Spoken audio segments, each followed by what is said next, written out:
আসসালামু আলাইকুম ভিউয়ার্স, আশা করি আপনারা সবাই ভালো আছেন। আমিও আলহামদুলিল্লাহ ভালো আছি। আজকে আমি আসছি কেরানীগঞ্জের কলাতিয়ার খারাকান্দি গ্রামে। এখানে সাইদুর এগ্রো ফার্ম নামে একটি বড় একটি খামার রয়েছে। আপনারা দেখতে পাচ্ছেন খামারটিতে প্রায় 200 মতো গরু আছে, গাভী আছে, এখানে সাদা মহিষও আছে। তো এই সাইদুর এগ্রো ফার্মে মাসখানেক আগে আমাদের এখান থেকে একটি ক্রিম সেপারেটর মেশিন নিয়ে আসছিলেন। সেটা হচ্ছে কম্বাইন্ড ক্রিম সেপারেটর মেশিন, যেটা দিয়ে আপনার দুধ থেকে ক্রিম তৈরি করে ঘি তৈরি করা হয়, এবং বাকি যে দুধ থাকে সেটা দিয়ে লাচ্ছি, লাবান, টক দই, মিষ্টি ছানা বিভিন্ন ধরনের প্রোডাক্ট তৈরি করা হয়। আর সেই মেশিনটি ভালো পাওয়ার সুবাদে সাইদুর এগ্রো অ্যান্ড ফার্মের মালিক আমাদের কাছ থেকে আরেকটি মেশিনে অর্ডার করছেন, সেটি হচ্ছে combined rice mill machine. Combined rice mill machine যে মেশিনটি এখন সেট আপ করা হচ্ছে সেটা হচ্ছে কম্বাইন্ড রাইস মিল মেশিন। এই মেশিনটি দিয়ে এক পাশ দিয়ে ধান ভাঙানো হয়, একদম ফ্রেশ চাল, আর অপর পাশ দিয়ে আপনার যে কোনো ধরনের পাউডার তৈরি করা হয়। তো মূলত এই খামারে নিয়ে আসা হয়েছে ভুট্টা ভাঙার জন্য। তো ভাই আমাকে বলছিলেন যে ভুট্টা ভাঙার জন্য কী আছে, তারপর বললাম যে একটা আছে আপনার ক্রাশার মেশিন আর একটা আছে কম্বাইন্ড রাইস মিল মেশিন। তো উনি আমার অফিসে গিয়ে এই মেশিনটি দেখে চয়েস করছেন, বলছেন আমার এই কম্বাইন্ড মেশিনটি লাগে। আর এই কম্বাইন্ড রাইস মিলটি আমরা খারাকান্দিতে নিয়ে এসেছি কলাতিয়ার কেরানীগঞ্জে। তো আমরা কিছুক্ষণের মধ্যে এই মেশিনটা আমরা চালু করে ভুট্টা ভাঙিয়ে দেখিয়ে দেবো যে কীভাবে এটা অপারেট করতে হয়। আর এখন আছি আমি সাইদুর এগ্রো ফার্মে, সাইদুর রহমান এগ্রো ফার্ম, কলাতিয়া, আপনার কেরানীগঞ্জে। তো ভিউয়ার্স আমাদের সাথে থাকুন, আমরা মেশিনটি এখন চালু করব। চালু করে ভুট্টা, তারপর ধান এগুলো পাউডার করব বা সুজি করে দেখব যে মেশিনটি কীভাবে চালু করা হয়। আর ভিউয়ার্স আপনাদেরকে এই খামারটিকে আমি একটু ঘুরিয়ে দেখাচ্ছি। ভিউয়ার্স এই যে এখানে বস্তার মধ্যে বিভিন্ন ধরনের খড়, উপরে খড় মজুত করা আছে। এই খামারটি মোটামুটি 200 গরুর শেডের খামার। এখানে 200 গাভী আছে, 200 গরু এবং গাভী আছে। ভাইজান আপনার নামটা কি? জমশেদ। আপনি এখানে কি কাজে নিয়োজিত আছেন? আমি আপনার এখন তো দুধ নিতেছেন না? দুধ নিতে আসছেন।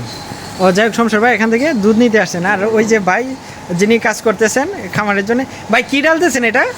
লালি রাব। ও লালি রাব না? এটা কিসের জন্য? গাভীর জন্য, গরুর জন্য? সারের জন্য। তো ভিউয়ার্স এখানে দেখা যাচ্ছে সাদা ধরনের মহিষ, সাদা মহিষ। এই যে আপনারা দেখতে পাচ্ছি এখানে সাদা মহিষ, আর ভিতরে আপনার অনেকগুলো গরু আছে। তো সেই গরুর জন্যেই, গাভীর জন্য, খামারের জন্য আমাদের এখান থেকে কম্বাইন্ড রাইস মিলটি নিয়ে আসছেন। আর আমাকে বিভিন্ন কাজে সহায়তা করেছেন আমার এক ভাই, যিনি আমাকে এই যে বসিলা থেকে নিয়ে আসছিলেন। আসেন ভাই, আপনার নামটা কি? আমার নাম মোহাম্মদ হাসান ভাই। আপনি আমাদেরকে তো বসিলা থেকে নিয়ে আসছেন, আর মেশিনটি সেটিংয়ের কাজে অনেকটা সাহায্য করেছেন এই মেশিনটি সেটিংয়ের কাজে। তো হাসান ভাই আপনি থাকেন কোথায়? আমি থাকি বসিলাতে থাকেন।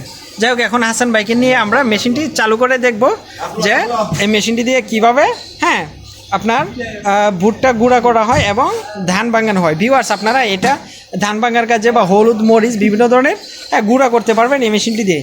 এই যে দেখতেছেন এ পাশটা হচ্ছে আপনার পাউডার মিলের।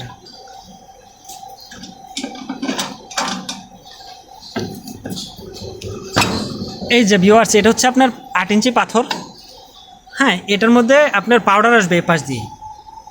এটা হচ্ছে পাউডার মিল। আপনি যে কোনো ধরনের পাউডার করতে পারবেন, সুজিও করতে পারবেন, বিভিন্ন ধরনের ডাল, ভুট্টা, গম, ধান যা দিবেন তাই গুঁড়ো হবে। আর এ পাশটি দিয়ে আমরা ধান ভাঙবো। এটা হচ্ছে রাইস মিল। এ পাশটা হচ্ছে আপনার রাইস মিল, এ পাশটা দিয়ে আপনার ধান ভাঙানো হবে। তো ধান থেকে একদম ফ্রেশ চাল আসবে। এই যে এ পাশটা দিয়ে ফ্রেশ চাল, আর এ পাশটা দিয়ে আসবে খুদ। আপনার যদি খুদ হয় সে খুদটা পড়বে এ পাশ দিয়ে।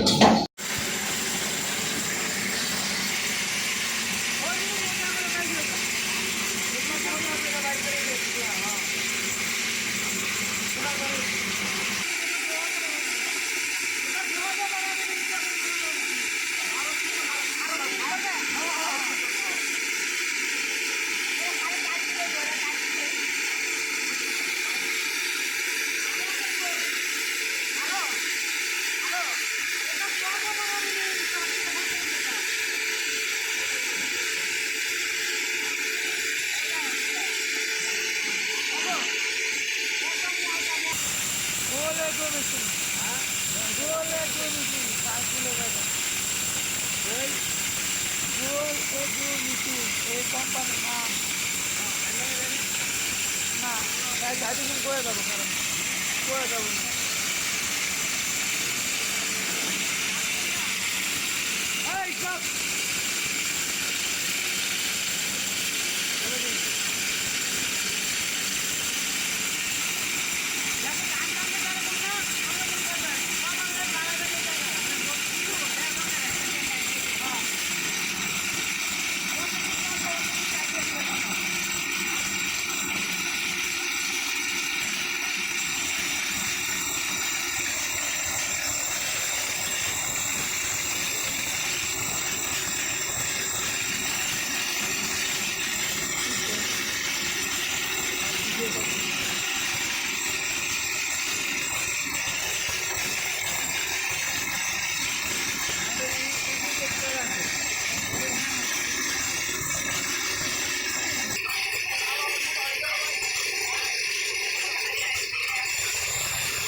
চালাইবো আমাদের চাটাই মেশিনে চালাইবো দেখছি আলহামদুলিল্লাহ।